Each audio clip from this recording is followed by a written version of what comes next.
তথ্য সম্প্রচার মন্ত্রী জহিরুদ্দিন স্বপন বলেছেন, বিগত দিনে অপসাংবাদিকতার নামে যারা দেশে অরাজকতায় ভূমিকা রেখেছেন তাদের বিরুদ্ধে গণমাধ্যম কমিশন গঠন করে আইনগত ব্যবস্থা নেওয়ার কথা ভাবছে সরকার। আজ সচিবালয়ে নিয়মিত সাপ্তাহিক ব্রিফিংয়ে মন্ত্রী একথা বলেন। গণমাধ্যম ব্যবস্থাপনায় অরাজকতা চলছে উল্লেখ করে মন্ত্রী আরও বলেন, চলতি বছরের জুলাইয়ের মধ্যে একটি শক্তিশালী গণমাধ্যম কমিশন গঠন করা হবে। এছাড়া পালিয়ে যাওয়া সাবেক প্রধানমন্ত্রী থেকে শুরু করে সাধারণ জনগণ পর্যন্ত সকলের প্রতি সরকার ইনসাফ নিশ্চিত করতে চায় বলেও মন্তব্য করেন তিনি। অনুষ্ঠানে প্রধানমন্ত্রীর তথ্য ও সম্প্রচার উপদেষ্টা ডক্টর জাহিদুর রহমান বলেন, র্যাপিড অ্যাকশন ব্যাটালিয়ন র্যাব আগের মতো থাকছে না, নতুন আইন হচ্ছে। স্বতন্ত্র আইনের মাধ্যমে একটি এলিট ফোর্স পরিচালিত হবে, এমনকি এই নাম পরিবর্তনও হতে পারে। তথ্য সম্প্রচার মন্ত্রী জহিরুদ্দিন স্বপন বলেছেন, গণমাধ্যমকে একটি নীতিমালার মধ্যে নিয়ে আসতে পারলে সরকার, মালিকপক্ষ সহ সবাই জবাবদিহিতার মধ্যে আসবে। এতে প্রকৃত সাংবাদিকদের পেশাগত নিরাপত্তা নিশ্চিত হবে।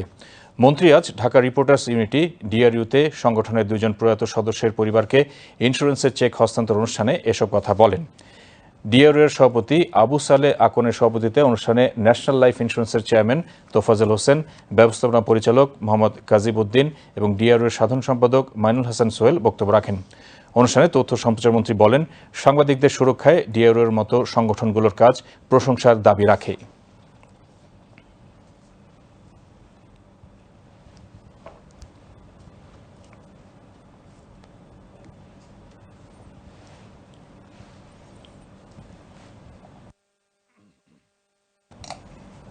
সব মিলিয়ে আমি সব পক্ষের কথাই বললাম যে এক ধরনের নৈরাজ্যকর পরিস্থিতি তৈরি হয়েছে, কিন্তু আশার দিক হচ্ছে এই যে সকল পক্ষের মধ্যেই আমরা একটা সমঝোতা তৈরি করতে পেরেছি অনেকটা। ইতিমধ্যেই মাননীয় প্রধানমন্ত্রীর সঙ্গেও সংবাদপত্র মালিকরা দেখা করেছেন, সম্পাদকরা দেখা করেছেন, কিছুদিনের মধ্যেই টেলিভিশনের অংশীদাররা দেখা করবেন।